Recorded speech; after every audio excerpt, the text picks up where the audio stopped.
You're listening to the Snob OS Podcast, the podcast for Apple snobs.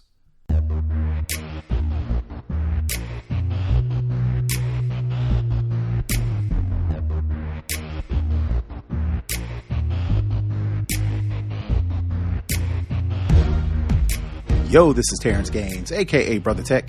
And this is Nika Montfort, aka Tech Savvy Diva. And welcome back to the Snob OS Show, the show for Apple snobs, where we talk all things Apple and then some. We definitely want to welcome you back to another episode. This is actually 281 of the Snob OS Show. So as per usual, we definitely want to thank all those people who have been rocking with us for this long.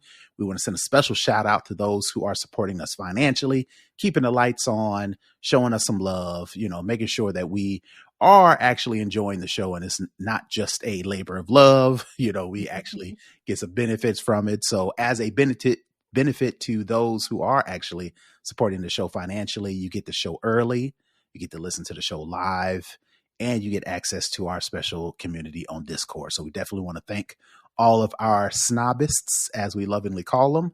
So definitely want to say thank you to them. But as per usual, we're going to get right into the show. And we always start the show with a lowdown, where we talk all things Apple. Now, I don't know if you heard about this, kind of flew under the radar, but I want to say last week, Apple did a very, I'd say 100 people, as when you consider how large Apple is, approximately 100 people Apple laid off last week, which sounds like a lot, but in the grand scheme of Apple, it doesn't seem like a lot, but you can't tell that to those 100 people who got laid off. People, yeah. Right. So I don't want to make light of their current situation. The layoffs included some engineering roles, and the biggest cuts were made to the team responsible for the Apple Books app and the Apple Bookstore. There were also layoffs in other service teams, including the one that runs Apple News. So all of the educational stuff, Apple News, Apple Books, and the bookstore, yeah. Apple was like, we don't need them. Get them out of here. Let's keep you dumb. Right. So what do you think about this? Is this Apple following the trend of people laying off? Is Apple like really couldn't do anything except lay these people off? Or what do you think Apple what's the mindset behind this layoff, this small layoff? So this definitely flew on the radar. I think it was purposely timed for around the same time that the Apple announcement was released, because then everybody was talking about the announcement and what's going to be in it, what's going to come out. So again, this did fly under the radar. I think people are trimming wherever they can. There were some other layoffs from other companies that happened in the last week or two as well. I think they are just trying to really trim where they can. And I want to say along the lines of this layoff, there was for, I think it was the App Store, if I'm remembering correctly, they basically split the way the App Store works. And instead of it falling under one person, there's not another person. So it sounds like they're doing some restructuring with different services over at Apple. And I think it's just indicative, unfortunately, of the times we're in. And as you alluded to before, 100, roles isn't that a lot, unless you are one of the 100 that are impacted. And it's a huge deal. Right. But it's one of those things where I think we're coming up to the end of the year. I know some people's fiscal years end October 1, and we're coming up on that, the last quarter of the year. I think people may be trying to balance their end of the year books and trying to, make it as lucrative as possible for the shareholders, and also keeping in mind that holiday season is coming up, and I think people are trying to slip in the layoffs before the holiday time, because once we get to October, that's a wrap. That's holiday time. You got Halloween, Thanksgiving, Christmas, New Year's, all those things. So honestly, the last real time without looking like a complete asshole to lay off people is during September.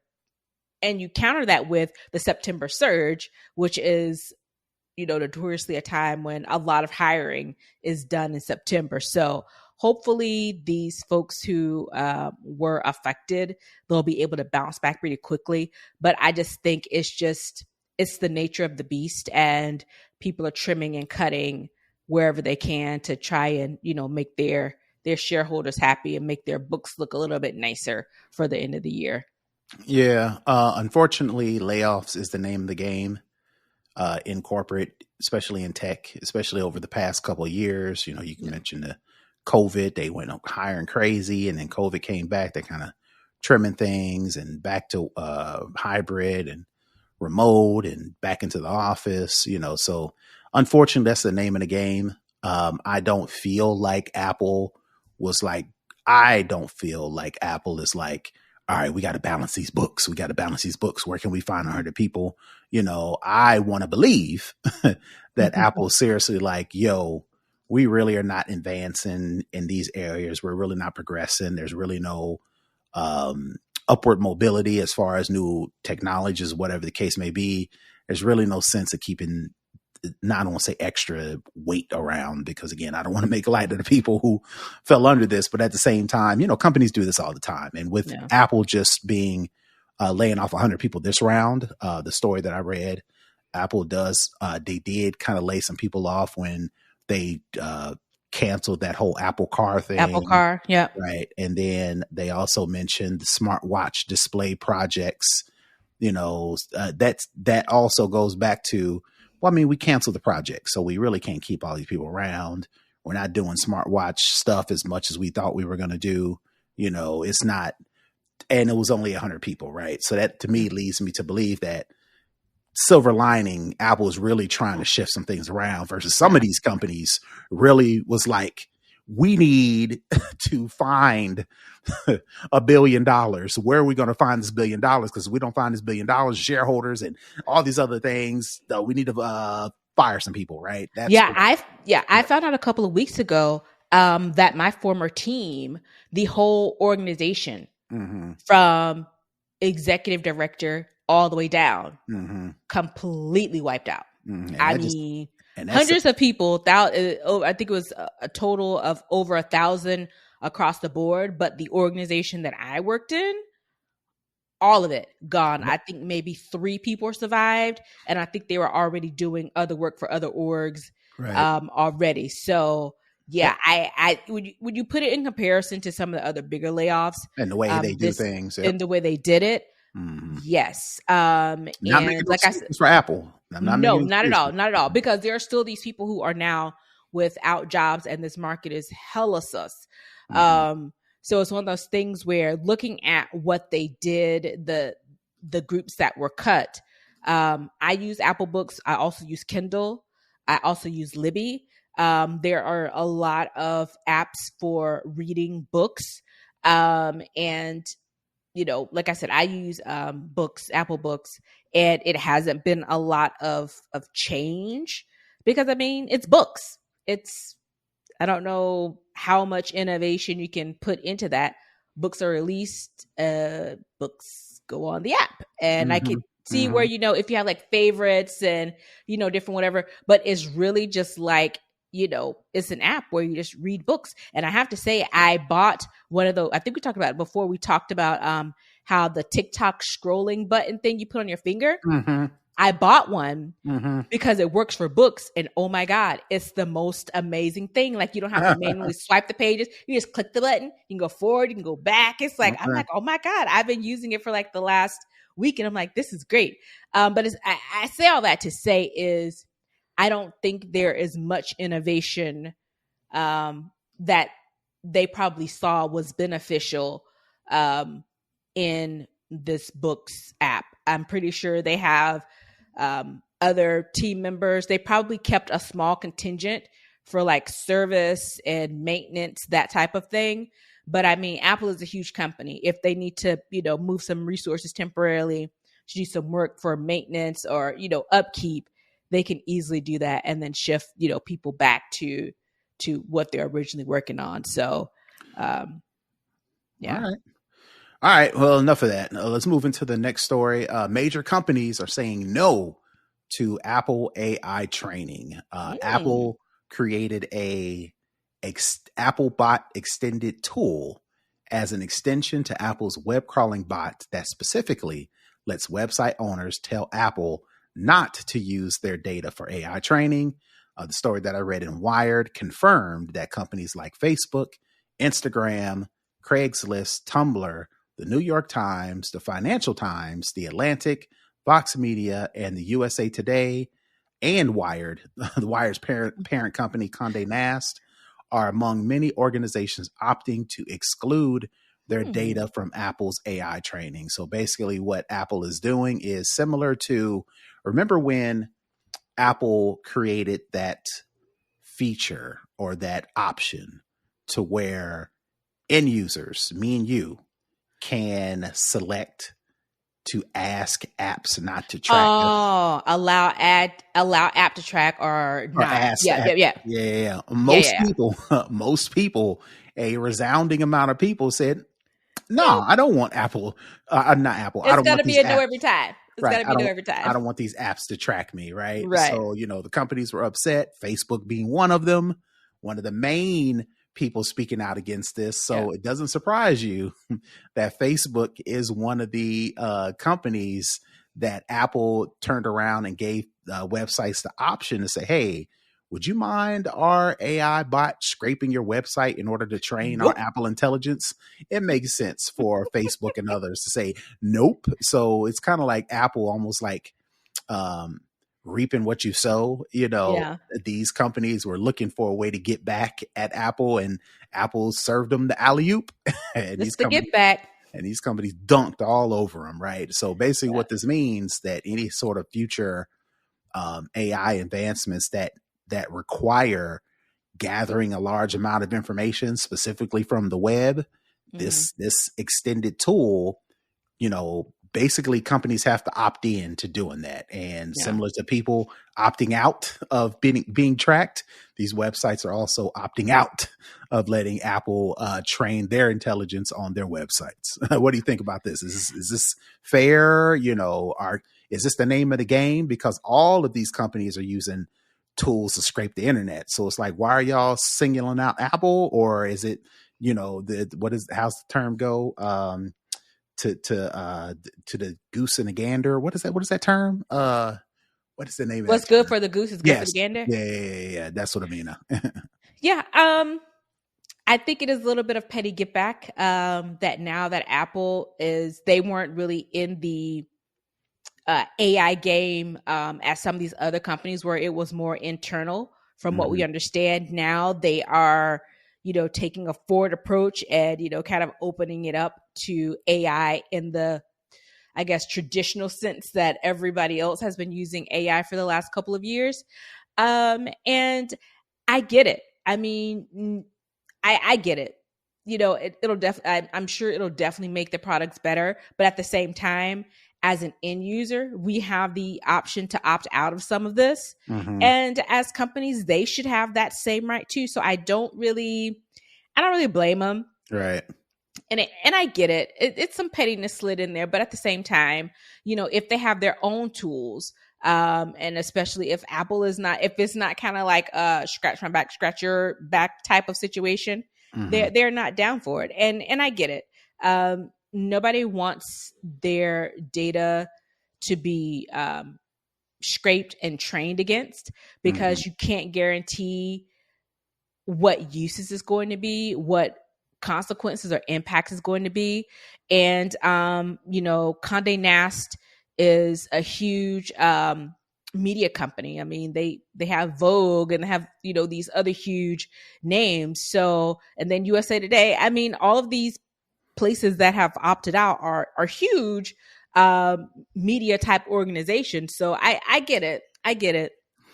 I get it as well. I do think it's a little hypocritical because Facebook, Instagram, all these large media outlets are developing ways to try to track you across the internet, which is why the whole GDPR, and now every website you go to, you have to allow cookies. And the reason why you have to allow or deny cookies is because these companies want to put, it's not a literal cookie. I'm assuming people know that, but a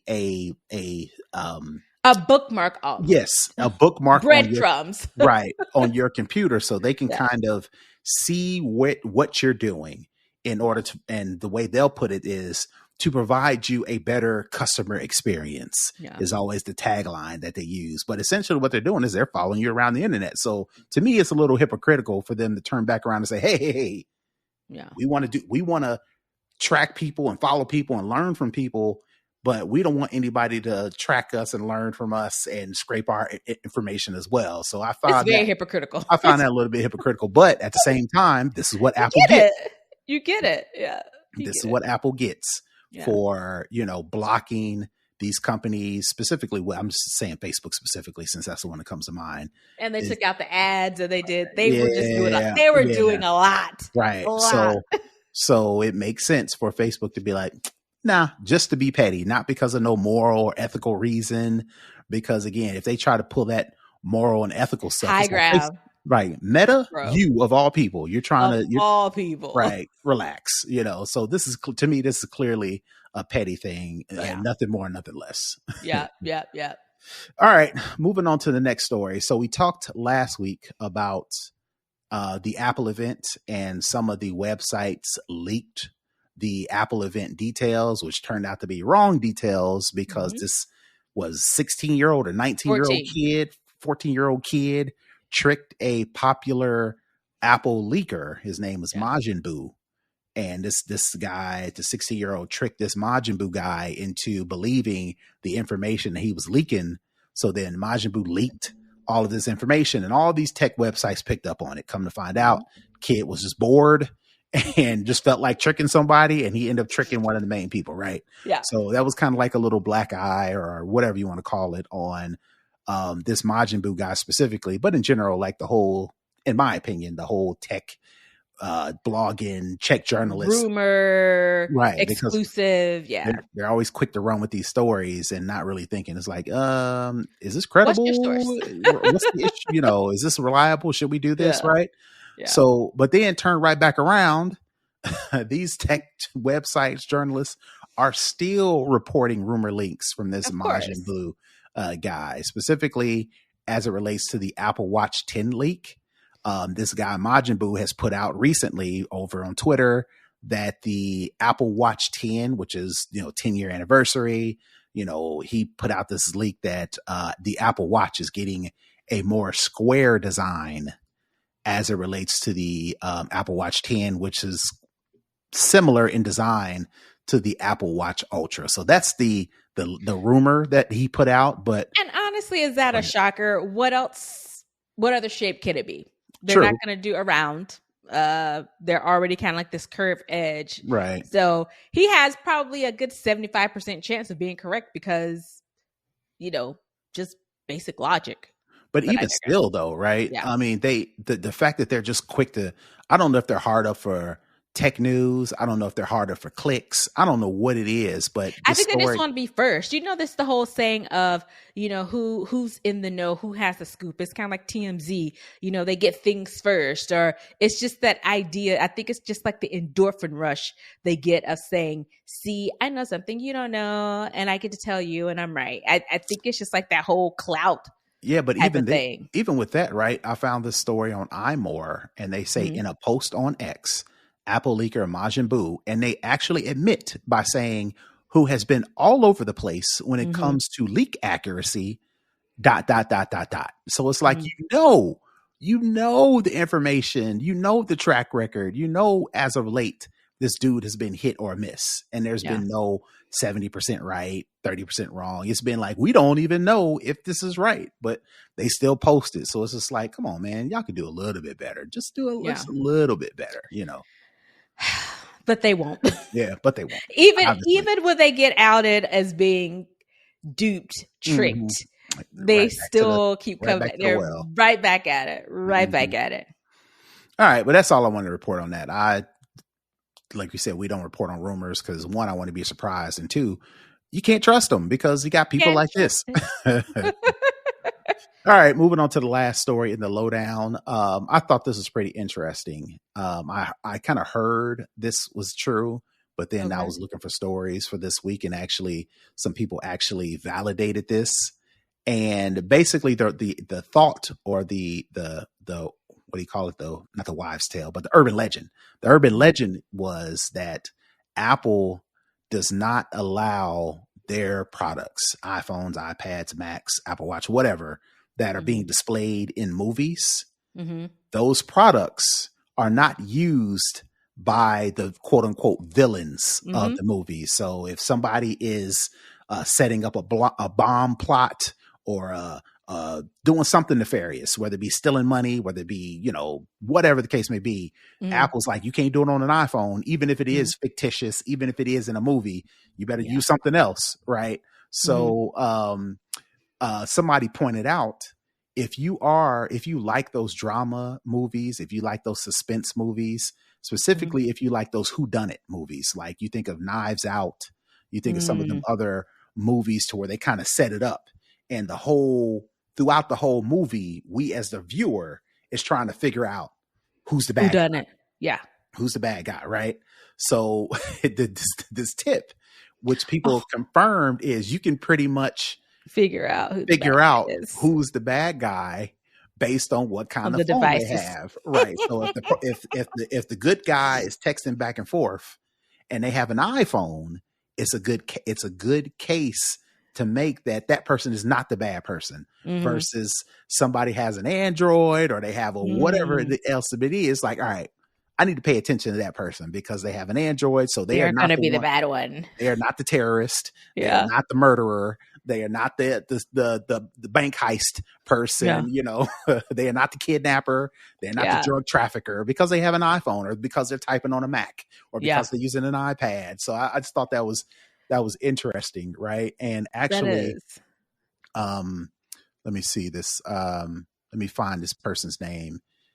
Knives Out director might be well known for his mystery flicks, but he gave away a big secret in 2020. This guy, what is this?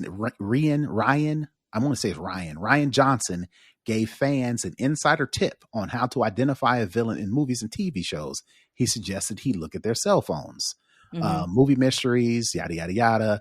During a 2020 chat with Vanity Fair, Johnson revealed that Apple is extremely careful about how its products are used in in movies or TV shows. According to Johnson, the electronics company refuses to allow its devices to be used by villains or during the commission of crimes.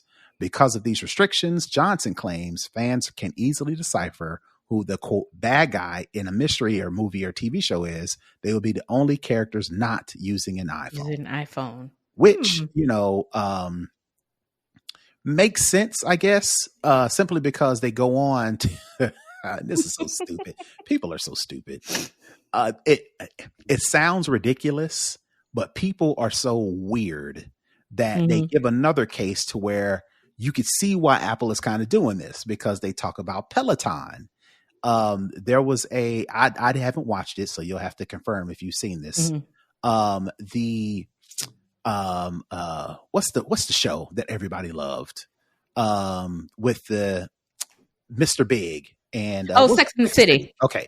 Sex and the City. The way Mr. Big, which is the main character's longtime on again boyfriend, the way he dies in the movie or the show is he has on the show.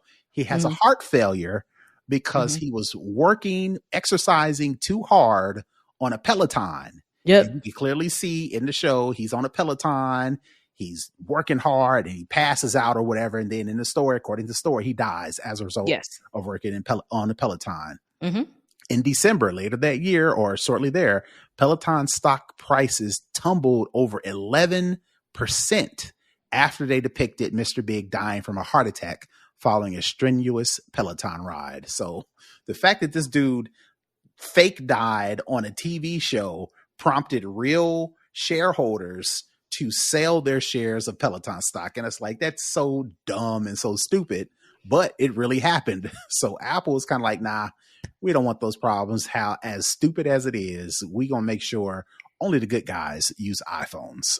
I find it interesting that that's one of the reasons why the shares tanked. Well, of course, that's not the only reason. The Yeah, main yeah. reason was Yeah. everybody was at home, and then when Yeah. everything opened back up, everybody was not at home, so they wasn't exercising. They don't need him that much. Just like whatever. So yeah, and it's very interesting that the reason he got killed off the show is because he had like some sex allegations or stuff against him, so they had to go ahead and kill him Oh, off real quick. so that was the real reason they killed him off the show. Yeah, yeah, I yeah, didn't watch the show, so I can tell you. yeah. I'll take your word for it. Yeah, yeah. I remember. I remember watching, and it wasn't the original Sex in the City. It's called And Just Like That, because that's kind of one of the key phrases in the show. So it's basically kind of the reboot of Sex in the City after the original series and after the movies, and they came back with And Just Like That. Which, side note, I'm going to need Hollywood to come up with Stop remaking stuff. Yeah, it's like, come on, man, this is getting tiring.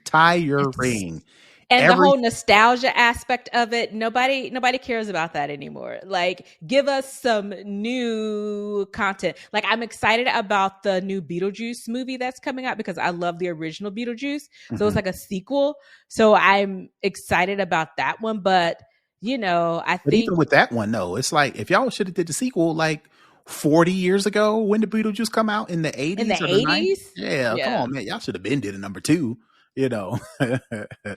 So yeah, it's like they've lost their creative mojo, but that's a different story for a different day. But yeah.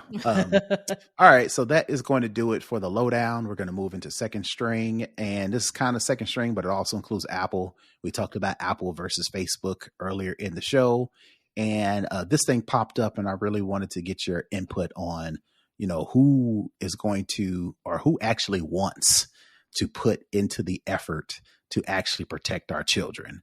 So basically what's happening is Meta lobbied for a child safety bill.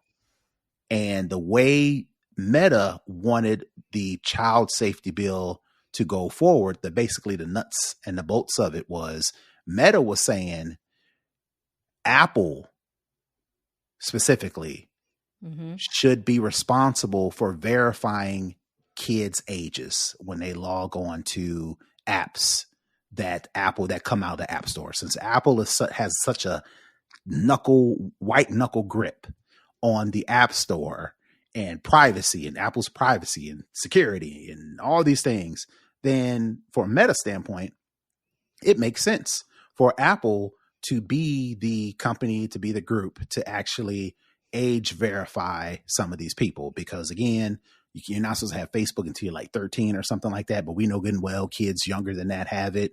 Meta has been responsible for, not sex trafficking, but, women, so we talk about women and kids and girls, their images, self-image and all that stuff. And, so Meta's like, all right, well, Apple's the one that cares all about safety and security. Then let them do the age verifying. Apple jumped in there, was like, no. It ain't on us, my dog. It shouldn't be our responsibility. He said that this Apple went to their own lobbyists. So Meta had their lobbyists talking in the ear of the politicians to push this thing through. Apple fires back, get their own lobbyists responding via text messages. And while the bill went through, they kind of backed off on naming Apple specifically as some of the companies, or one of the companies that needs to do a better job at age verifying. And Apple, of course, through their lobbyists, said, no, it should be the app's responsibility because the people are actually logging into the app. Even though they're using our app store to download the app, they're actually logging in, creating an account with these specific apps, in this case, Facebook. So it's Facebook's responsibility to do age verifying and all that stuff. So it sounds like both of these companies don't want the responsibility of protecting our children. So just wanted to get your input. I'm like, should it be at the system level or should it be at the actual app level? Should these companies quit trying to be so at odds in each other and come together and come up with some sort of, standard or come to an agreement on how they're going to do this? Or what's your take? So it's interesting because they kind of name drop Apple, but this would go for Google as well, right? So whoever else has a an app store where you get apps, this wouldn't just be an Apple thing. This would be a Google Play Store thing as well. The other thing is different apps have different ages of consent. Right. So that would put the onus on Apple to basically customize it for each app based on their age of consent for using their products. So it sounds like to me, one, why is Facebook in this? If you know you have an age of consent on your app, why are you trying to tell somebody else, what to do in their app store when all the whole time it's just like, app developers should have autonomy. They shouldn't have to pay Apple this extra 30%. And, the app store is a monopoly. It has too much control. But at the same time, you're trying to give them even more responsibility and control when it comes to age restrictions. I agree with Apple. I mean, I don't think it's that huge of a shock, but millions of apps go through both the Google Play Store and the Apple App Store. So the amount of effort that they are now trying to offload from their own responsibility for developers to do the work in their app, they're now trying to put that onus on other companies rather than doing it themselves, which they have been doing allegedly for their own app. So no, I agree. This should be an app specific, an app level requirement and not a system level requirement. Because again, for each of the apps that come through the App Store to have to add in the additional logic or work to do this. And then that takes some of the responsibility if something does happen off of the company whose app it actually is and putting it on someone else. So it just sounds like it's the way, one, they're trying to, kind of thwart the competition by making them do more work. And two, they're trying to take the liability off of themselves. Yeah. So if something does happen, they say, it wasn't us. Yeah. Apple was supposed to check the age and because, someone got trafficked or someone's image got, used or misused or whatever. It's not our fault, even though it's on our platform. It's those guys over there because they should have done it. Nah, and I see it both ways because, Apple does quote unquote care about privacy and security. And Apple has promoted itself as we're better than everybody else at safety and security, because we do all these things and we lock down this and we shut down that and we, prohibit this and we verify that. Right. So I can see Facebook is like, all right, well, then since you are the champions of privacy and security, then go ahead and handle that as it relates to child safety and all these things. Right. So I can see that part, but also I can see the other side. Meta is terrible at protecting anybody and anything anywhere. So y'all need to catch up. So right. It's y'all responsibility to implement these, age verifications and these child safety protections because y'all are the ones that are currently failing the kids. So quit trying to pass the blame or the responsibility pass the buck, on somebody else. And y'all need to catch up. You do the work. Right. With what everybody's doing. And once you catch up, then we can kind of share the responsibility. But it makes no sense for y'all to try to pass the buck when y'all not doing anything at all. You refuse, in a lot of cases, refuse to do anything as simple as hire more content moderators. They won't even do any of that, And so it's like, y'all not doing nothing. Y'all need to do something. And then once y'all catch up, then we can share the responsibility. But y'all need to catch up first. So I can see both sides. But at the same time, in the end, nobody wants to do anything, which is not good for the people who need to be protected the most. So whatever they do, they need to figure it out. Yeah. And Apple is leading in the domain that they're in. They never proclaimed to be, the end all be all of everything. They are leading and, the best at this, at what's in their domain and what they're doing. They don't have any, age restrictions, or the age restrictions that they do have is built in where parents can put on those parental controls of what a kid can download, what they can't download, and they can put those kind of guardrails on. So they're protecting the kids in their domain on their apps in their ecosystem, but you're trying to get into it. So in order to get in, you need to make sure you're doing, your part as well. So yeah, it just sounds like Facebook don't want to do the work, and it's easier to try and force somebody else to do it. It takes the financial burden off them, and it takes the liability off of them as well to say somebody else do it, not us. All right. So that's going to do it for Second String. We're going to move into For the Culture. And I'm pretty sure you saw all of these social media posts about the Chase Bank ATM money glitch. For those who don't know, over the past weekend, I want to say, there were a lot of Facebook, a lot of TikToks and Instagram Reels and Instagram Stories to where people are exploiting a glitch in this ATM system. Basically, what happens is they will go up to an ATM, specifically with ATM. It's not a mobile app. It's not a go into the actual bank. It's go to the ATM and you write out a fake check, and basically a check that's written out to you in your name and has your account information on it. You deposit the check that's apparently somebody wrote to you. You deposit the check in the ATM. The ATM deposits the money into your account, and then you immediately either withdraw it out, or you transfer it to another bank, and then you're supposed to, according to the stories that I've seen, you're supposed to then close your Chase account. And people were doing this to the tune of $2 to $10 to $30 to $50,000. I thought somebody do 40. Right. $40,000-$50,000 they're doing this trick. And of course, and they're recording it. And you see the lines and lines and lines of people lined up at these ATM banks to try this trick and get this quote unquote free money.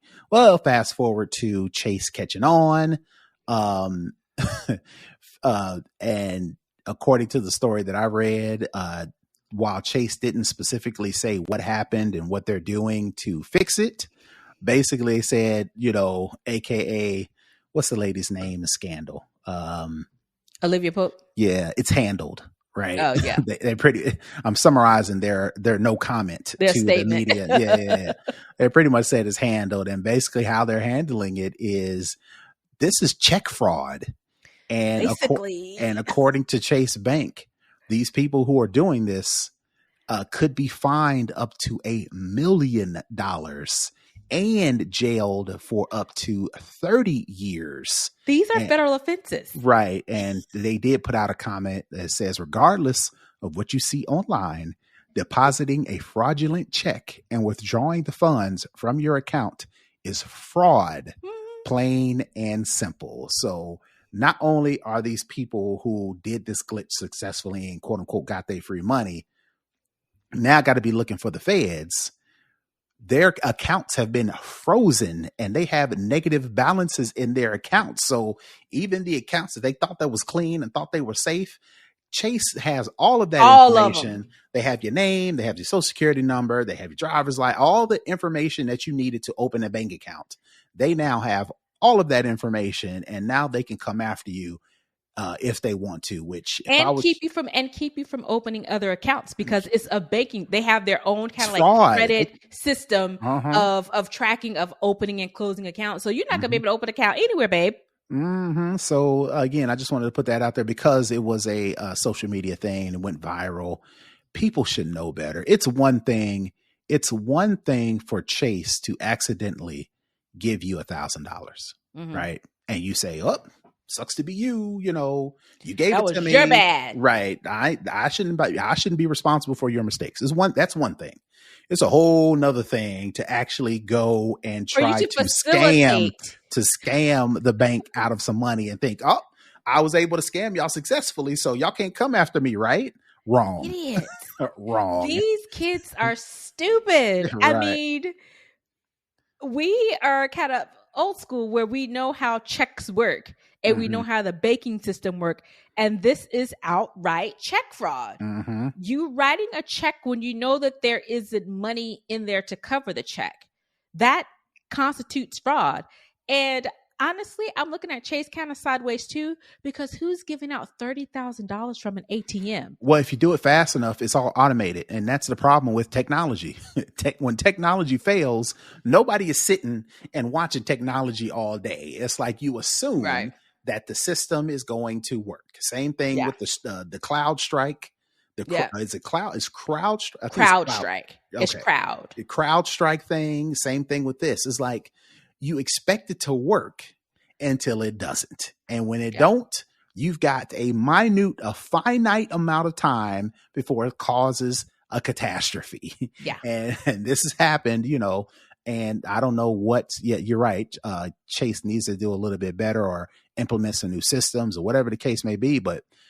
This news spread so fast that, somebody was going to try to get over and somebody was going to successfully. And a lot of somebodies did. I saw one video where they recorded, it was like 2 different guys. Mm-hmm. They recorded themselves during the whole process. Then they got the money and then they're in front of the Chase ATM, like making it rain, just throwing the money up. They're recording themselves sitting outside of the car and they're high-fiving their Chase cars together while holding like, a whole wad of cash. Just like they're sitting on the car, just like, yeah, look at us. We got all this money. And then they got greedy. Say maybe a couple months ago, we suspected that somebody had got a hold of my daughter's Roblox account and was kind of slowly siphoning money, from her account by buying up these Roblox and then doing whatever, right? And, just going back through the notes and going back through the transactions, they was doing 99 cents here, $2 here, $3 here, $4 They were trying there. it to see how much they could get away with. And they were siphoning until we caught them, right? Mm-hmm. But if we wouldn't have looked, 99 cents, $1.99. So they're small amounts. That sounds like the amount that my daughter would spend in Roblox. So we didn't bat an eye until it started to add up and went back and checked, right? Mm-hmm. Translate that to this. They wasn't even taking $20, $50, $75, $20. They was taking $10,000, $30,000. It's like, come on, man. If you're going to do it, if you're going to be crooked, it's like be smart and crooked. It's like any regular bank person can look at your account and see that you were pulling $2 out, $20 out at a time, and then all of a sudden, boom, you go from $20 to $20,000. It's like somebody's gonna flag that, even if it had nothing to do with some check thing. It's like, come on, man. If you like now, you don't even have to like before. If you're traveling out of the country, let your bank know I'm going here or there. You don't have to do that anymore because they can see your spending habits. They know if you booked a flight to this place. They know if you buy something at the airport. They can track if they can see trends and track these things. If you make, minimum wage, hell, even if you make $20 an hour, they can tell when you're normally, getting, your deposits or whatever, or what your spending habits are, what your transaction history is. Then all of a sudden, out of the blue, you get a deposit for $30,000. That's going to raise like a red flag for them to say, okay, this could be legit because, people get money, things happen. But for you to deposit and immediately take it out, that's a signal. That's a red flag. And the thing is, even if you were going to try and get away with this, don't post it on social media of you doing it, of you committing the crime. Don't, it's that fame. It's like it's the cloud. It's like the endorphins, and it's just like they're honestly they're just not very smart. I saw this post on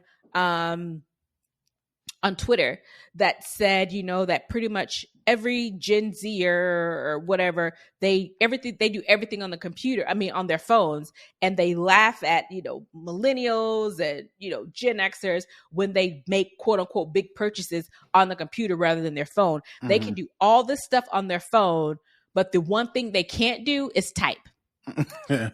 So the fundamentals, they don't know the fundamentals. They only know on the far end of things. Mm-hmm. They don't have, to me, it seems like the basic comprehension of you're doing something wrong. And you're doing something wrong. Mm-hmm. Because if you knew that it wasn't wrong, you wouldn't be out here flaunting it or be like, ooh, look what I did, or look what you can do. You know what's wrong, but you're putting it on social media thinking that nothing can happen to you. Are you stupid or are you dumb? Well, I don't get it. I think some people don't know the stove is hot until they actually until they feel their fingers sizzling from touching the stove, right? You can tell them all day long, don't touch the stove, don't touch the stove, it's hot, it's gonna hurt, it's gonna hurt, don't touch it.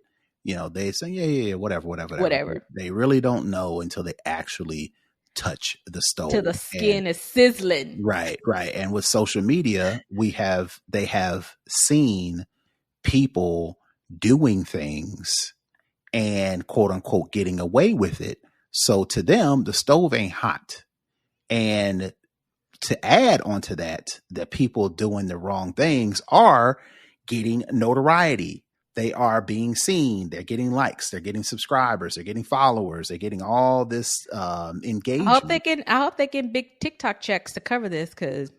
Right. But again, to them in their mind, it's like the stove isn't hot. And then, some, our parents, say, all right, you got to learn, hard head makes a soft ass. That's what my father used to say, so I can show you better than I can teach you. Right. And some people just have to learn the hard way. Whether that's never been me. I don't need I learn from other people's mistakes, I don't want to suffer. Don't make me suffer. Some people got to have that story to tell, and maybe it makes them a better person, or maybe, whatever the case may be. But some people, it just that no matter how intelligent they are, no matter how dumb they are, or savvy or not savvy, it's like some people just have to learn the hard way. You just got to let them. You just got to let them.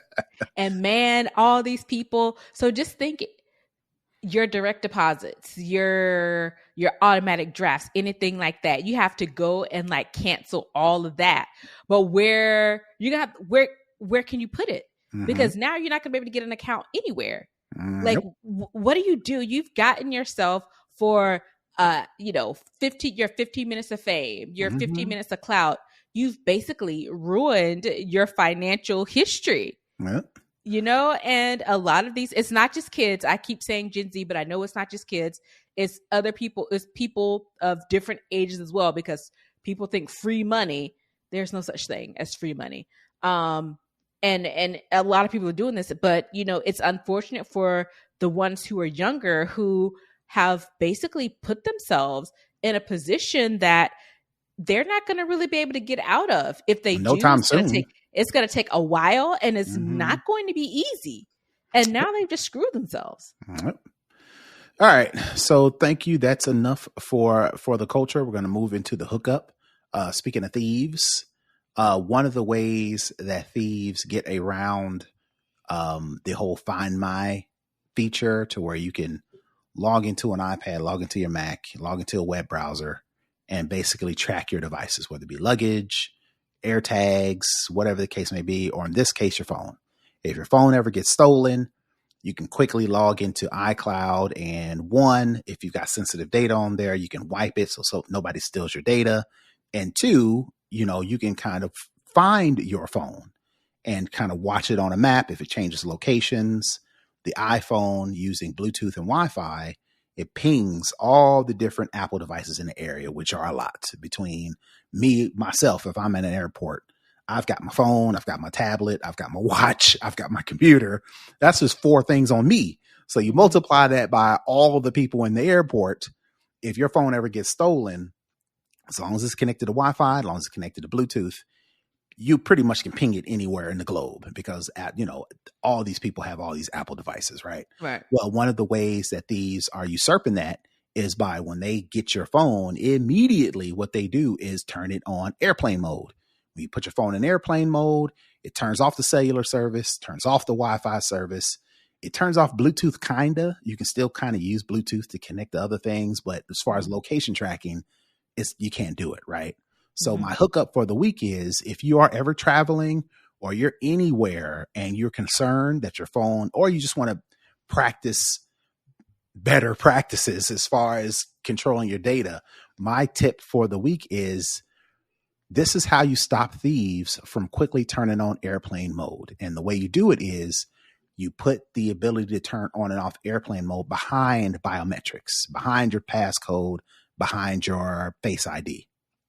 Because one of the ways they can quickly do it is, whether your phone is locked or not, they can swipe down to the control center.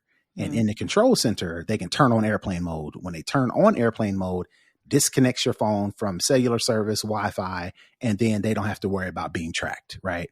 So what you have to do, and my tip for the week is, basically what you're doing is you're turning off the ability to access control center without authentication, whether thumbprint or touch your Face ID, passcode or Face ID, right? So basically how you do that is you go to settings, you open the settings app on your iPhone, you scroll down and click Face ID and passcode, or Touch ID and passcode. If you're using an old iPhone, enter your passcode or your Face ID when prompted, scroll down to the Allow Access When Locked section and make sure you toggle off Control Center. So basically the way it works going forward is, the only way to access Control Center is you have to enter your passcode. You have to unlock the phone. Once you unlock the phone, then you can access the Control Center, where you can quickly turn on and off airplane mode. So that is for that. But you have to remember, going forward, you can't then turn on airplane mode, for example, if you're on an airplane, right? Right. Or you have to remember that as soon as you get up and moving, to turn off airplane mode. So if something happens, you can still track your phone. But what a lot of people do is, they turn on airplane mode and forget, and then they lose their phone, or somebody steals their phone. It's already turned off. Right. The thief or whoever don't have to do anything, because airplane mode is on right now. So if you do this tip, you have to remember to keep airplane mode off at most times, with the exception of when you have to have it turned on. So that is my tip for the week. If you want to be able to track your phone, either after it's lost and stolen, you have to turn on Control Center and lock that behind authentication. So the only way they can access the Control Center to turn on airplane mode is if they have your biometrics. Cool. All right. So that is my hookup for the week. Nika, if you don't have anything else, tell the folks where they can find you. You can find me at Tech Savvy Diva everywhere. And you can find me all over the internets at Brother Tech. That's BROTHATECH. For those who know or in the know, Apple is having their quote unquote iPhone event next week, and me and Nika will be on DTNS to kind of go over all the things that Apple announced. So if you would, earlier in the week, if you want to see us, I think it's Tuesday the 9th at 1 p.m. Eastern. If you tuned into the Apple event shortly thereafter, please go over to the Daily Tech News Show and check out me and Nika as we kind of go over everything we announced. And then following later that week, you can tune into our show. But do a deep dive. Yeah. After that, if you want to find us in between there, please go to the website, go to snoboscast.com to get all the details about what we are doing. But until next week. Before we go. One more thing, all right? One more thing before we go. I did want to say a quick, definitely thoughts and prayers to the folks up in Winder, Georgia, specifically at Appalachia High School. There was a school shooting there today where 4 people were killed and dozens were injured. The perpetrator was a 14-year-old kid. So, keep, this entire state, honestly, this is the entire country, because what's going on with school shootings and automatic weapons and in our schools, and schools have only been back in session a couple of weeks. Just started. So to have a 14-year-old to be capable of doing this and having a whole community,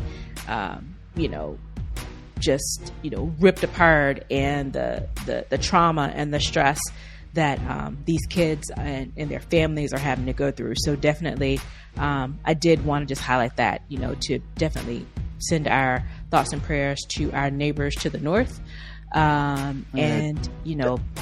got to do something about gun control in this country. Yeah, trying not to be numb to it, but it's almost like this is a regular occurrence. So, definitely appreciate calling it out, because it is easy. I haven't heard anything about it, but it is easy to kind of just hear about this in the news and be like, so it is what it is, and not really, identifying or sitting with the fact that, families have been ruined as a result of this. And like you said, we got to do something about it, because those sense of slowing down, there's no signs of stopping. Politicians are not, arguing at odds about what to do about it, to do anything at all. So the best we can do is just keep spreading awareness. Yeah. But vote. Yep. And if you want to see something, make some changes, you're going to have to do changes yourself. You have to reach out to these politicians if you feel a certain way about it, whichever side of it. I'm assuming nobody's on the side of loss of life. Children dying. Yeah. But, we're at a standstill right now. So the only thing we can do is, let your politicians know via your power of vote. So, yeah. All right. Well, that's going to do it for this week's show. Like I said, until next week, we are out. Peace. Bye, everybody.